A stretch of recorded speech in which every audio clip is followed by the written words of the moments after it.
So Oppo hasn't been pulling any punches this year, and it looks like they might have a device that will replace the P30 Pro for a lot of people begging for something out there.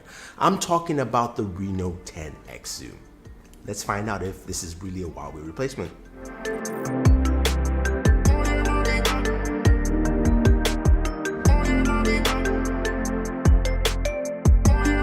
Okay, so Huawei took a lot of hits. The P30 Pro, we know they haven't sold a lot of units. It's just a whole mess, and hopefully that gets fixed.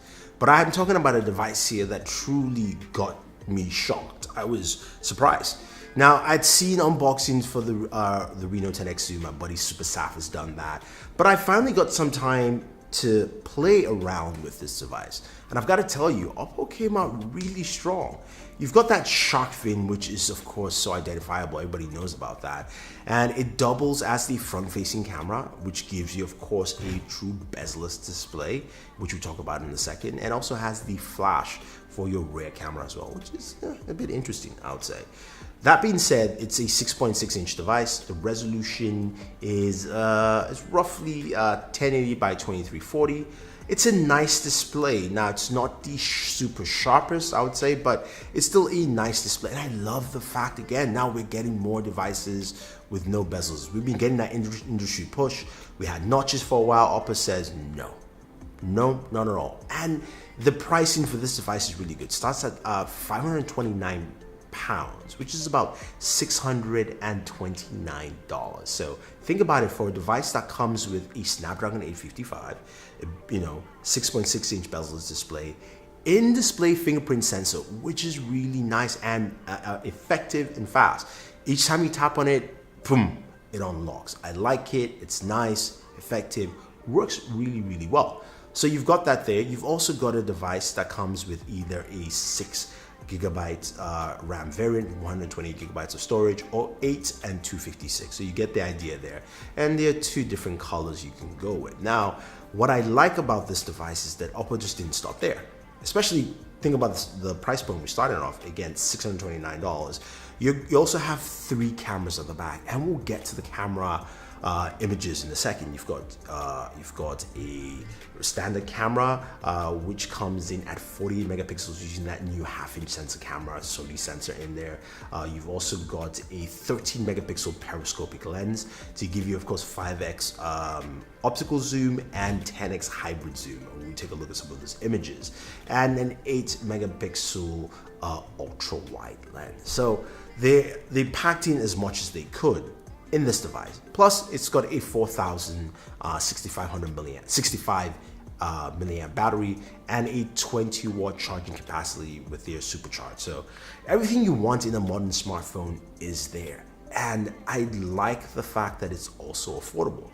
Now, with the Oppo Reno 10x Zoom, there's also performance. Again, the Snapdragon 855 processor. And what I liked about using this device and the processor is that when you're gaming, you're spending time.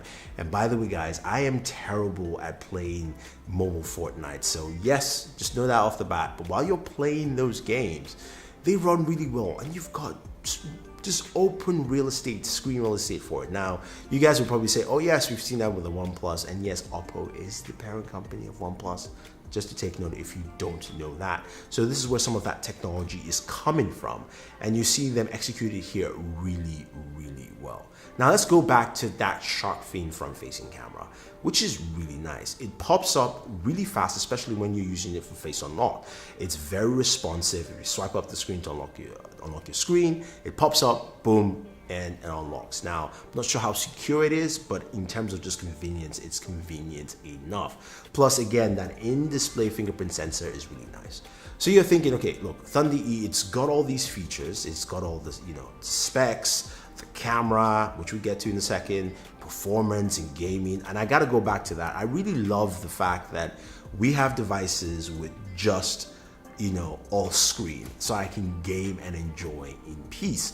I love that. I really like that because it just takes your gaming to a whole different level where you can see everything. Everything's just right there in front of you. I I can't just tell you how excited I am to see more and more of these devices out there. And again, at a price point that is relatively effective for most consumers. Now you're wondering, what about OS? It's running Android 9, so the latest version of Android is currently in the market, but it also has its own skin called Color OS. Now Color OS is, of course, it's Android, but it's got its own feel to it. Now, in terms of look and feel, I'm okay with it. Now, some people might not like it, but if you've ever seen Color OS in the past, this is a huge step forward.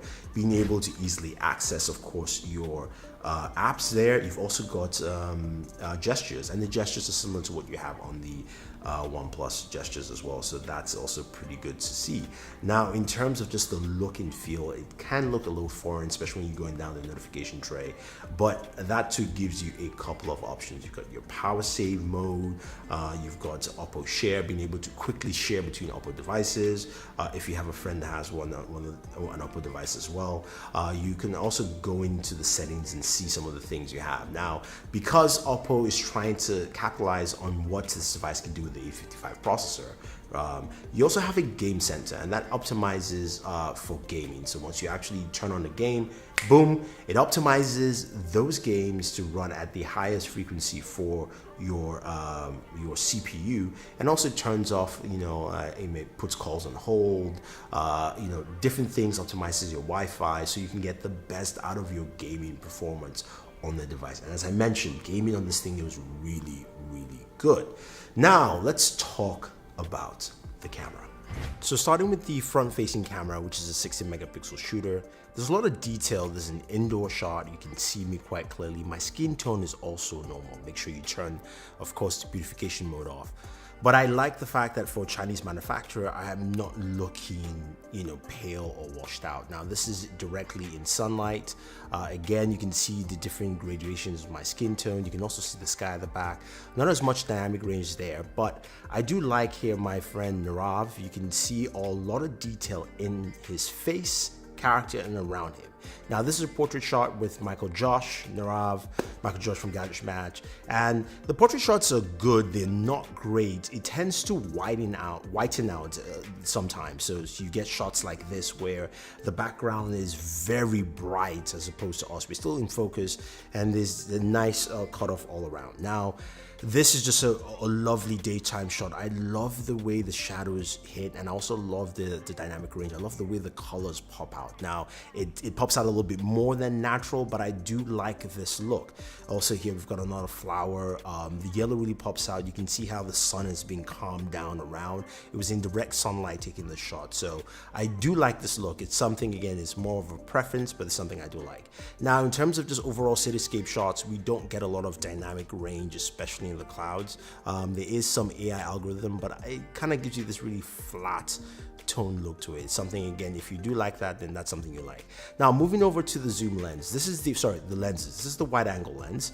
It's not as wide as I would like, but again, it does give you a wider aperture, which is nice, and it's something that it does provide. It's solid, I would say. Your standard lens is 48 megapixel lens. Again, a lot of that flat tone look to it. So if you're looking for something like that you can go ahead and edit and change, this is what it will give you. Now, this is a 5x zoom. That's the water tower that we see across there. You can see the lettering pretty clearly. It looks really solid, really nice, clean image of the water tower. And then we go to 10x again. You get it closer, and you can see how good that looks. It looks really nice. A solid look of what we have here, and gives us a great clear representation. Now we move to 25x zoom. Again, this is nice. This is a combination. This is all digital, but looks really good. Now we could go to 50, but it looks good.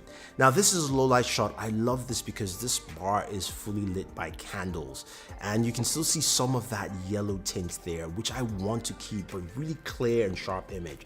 I love this shot here. Really showcases the bar, some lighting in the background, but again, you can see that drink highlighted really well. And just to show you some of the lighting and keeping the mood, which is something a lot of cameras tend to make it super bright like daylight, which does happen sometimes with this outdoor shot. But I think overall, they've really hit the mark with some really clean photography here on the Reno 10x zoom.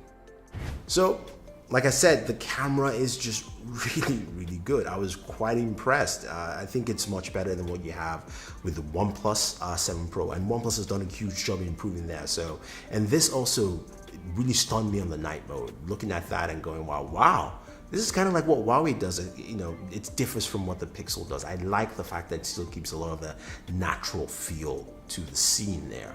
Now, there's a lot to like about this device. You know, the fast charging is really good. The supercharging, it tops up the device as quickly as possible. You've also got the, you know, you've got those cameras, you've got that display, and you've got a device that just works pretty well. And again, starting at $629 and going to about $750, it's a well worth the device if you can pick it up. Now, I have some links for you guys down below to go check them out if you want to. So go ahead and do that if you're looking to pick up this device. But I'm happy to see it is open up in different markets. And this is the kind of stuff that we want. We want competition. That's what a lot of people talk about. And we finally are getting this in droves. We saw the OnePlus, we've seen this device here, the Reno 10x Zoom, capitalizing on the fact that it can also do that,